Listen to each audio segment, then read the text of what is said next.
그러면 어떻게 하기 쉽냐면 그냥 공부를 안 하기가 쉽습니다.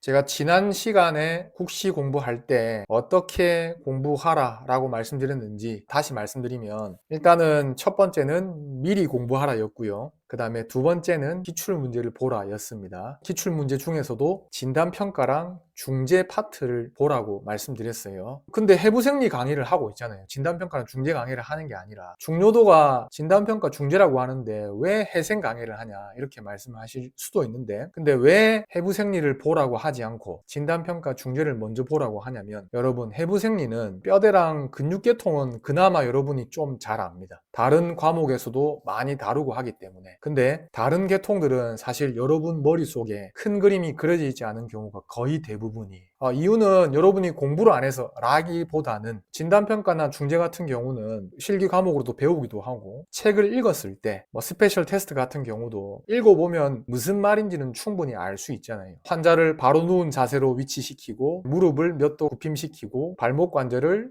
돌시플렉션 또는 플란타플렉션 시키고, 이런 식의 지시가 교재에 적혀 있을 텐데 그런 것들이 아주 막연하진 않잖아요. 그런 설명을 보면 내가 공부를 하지 않아서 잘 이해가 안 가는 부분이 있을 수는 있지만 완전 딴 세상 얘기는 아니란 말입니다. 근데 해부생리 같은 경우는 뼈대랑 근육을 제외하면은 다른 계통들은 여러분 머릿속에 거의 없다고 봐야 돼요. 아니 학교에서 배우는데 없다는 게 말이 되냐. 학교에서 해부생리를 안 배운 건 아닌데 국시에 맞춰서 배우지 않는 경우가 거의 대부분입니다. 여러분 지금 재학생인 분들은 1학년 과정에 해부생리를 배웠을 텐데 뇌머리뼈나 얼굴머리뼈를 자세하게 배운 적 있습니까 혹시? 거의 대부분의 재학생들은 뇌머리뼈나 얼굴머리뼈, 귀속뼈 이런 뼈들을 되게 자세하게 배우지는 않았을 거예요. 보통 팔다리에 있는 뼈들, 그나마 몸통에 있는 뼈들, 이런 뼈들은 좀 비교적 자세하게 배우긴 하지만 뼈대 계통만 예를 들어도 자세하게 배우지 않는 내용들이 많단 말입니다. 근데 그런 게 국시에는 나오거든요. 7회차 국시가 치러지는 동안 뇌머리뼈는 무려 뼈대 계통에서 4번이나 나왔거든요. 그렇다는 말은 비중이 적지 않단 말이에요. 근데 학교에서 배우는 내용은 그런 부분까지 아주 자세하게 배우진 않으니까. 이유는 있습니다. 왜냐하면 여러분 1학년 이제 갓 입학을 했는데 너네들 3년 뒤 또는 2년 뒤에 국시를 볼 거니까 지금부터 미리 준비해 이러면서 국시 내용을 교수님께서 가르쳐 주지는 않을 거 아닙니까? 당연히 1학년에 좀 더 초점을 맞춰서 배우게 될 텐데, 그러다 보면 좀 더 비중 있게 알고 있어야 되는 내용들을 더 많이 다루게 되겠죠. 1학년 과정 중에는. 그런 이유에서 전반적으로 해부생리에서 나오는 내용을 학교에서 배우지 않을 가능성이 꽤 높습니다. 그리고 해부생리라는 과목을 1학년 1학기, 1학년 2학기 이렇게 듣는 학교도 사실은 점점 없어지고 있고 1학년 1학기 때만 듣고 그냥 많은 경우가 많아요. 그리고 해부학 따로 생리학 따로 이렇게 배우는 학교도 있지만 그냥 아예 해부생리라고 해서 배우는 학교가 있단 말이에요. 그렇게 배우면서 그냥 한 학기만 배워요. 근데 그 한 학기 동안 당연히 국시에서 중요하게 다루는 내용들을 다 다룰 수 있겠어요? 당연히 그건 안 되겠죠. 제가 드리고 싶은 말씀은 뭐냐면 해부생리 관련해서는 여러분이 국시에 맞춰서 배우지 않았을 가능성이 굉장히 높단 말이에요.